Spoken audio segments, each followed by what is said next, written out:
Owabe engumengameli wezwe UJacob Zuma uzovela enkantolo ephakeme yaseGoli kusasa njengoba bekulindeleke ukuba aqale ukushushisa umengameli wezwe uCyril Ramaphosa ngasese.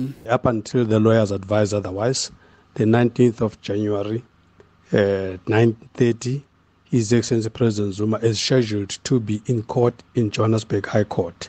So that appointment with the court is still there. Kuleli sonto umengameli uCyril Ramaphosa unikezwe isivimbelo sokuhoxisa ukushushiswa kwakhe njengoba kusalindwe isicelo sakhe sokuphosela inselele ukushushiswa kwakhe.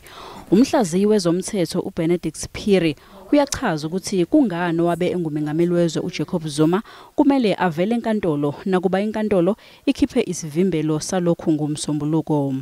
Why Mr. Zuma's legal representatives would be attending to court tomorrow is because the matter has been enrolled, and as such they would need to articulate to the court what will happen with the matter. In other words, it could be postponed to a date that would be set at a later time, or it could be formally withdrawn or removed from the roll. Whereas if they actually didn't attend at court, then the matter would get struck off the roll automatically by the court. Owabe engumengameli wezwe uJacob Zuma uzama ukuyisa ongumengameli wezwe uCyril Ramaphosa enkantolo ngamacala athi owobugebengu obuthinta ukuputshuka kwemininingwane yakhe yezempilo eyimfihlo ecaleni okumanje lisenkantolo ephakeme yase Mgungundlovu.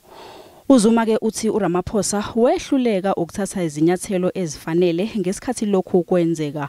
Umengameli uRamaphosa uthi wangenelela kulolu daba ngokulwedlulisa kungqongqoshe wezobulungiswa ukuze ke yena alwedlulisele emkhandlwini obhekele ukusebenza kwabameli.